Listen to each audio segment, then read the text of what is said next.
সাম্প্রতিক সময়ের অন্যতম আলোচিত তরুণী মেহরিন আহমেদের ঘটনায় আবেগঘন প্রতিক্রিয়া জানিয়েছেন জনপ্রিয় ইসলামিক চিন্তাবিদ ও খতিব শায়েখ আহমদুল্লাহ। মেহরিন সম্প্রতি তার বাবা মার বিরুদ্ধে আইনি পদক্ষেপ ও নানা মন্তব্য করে সামাজিক যোগাযোগ মাধ্যমে আলোচনার কেন্দ্রবিন্দুতে চলে আসেন। বিষয়টি নিয়ে দেশজুড়ে দেখা দেয় মিশ্র প্রতিক্রিয়া ও বিতর্ক।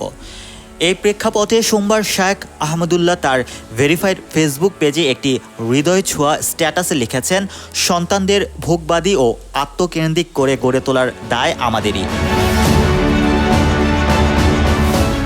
ধর্মীয় ও নৈতিক শিক্ষার অভাবে সন্তানরা হয়ে উঠেছে বেপরোয়া।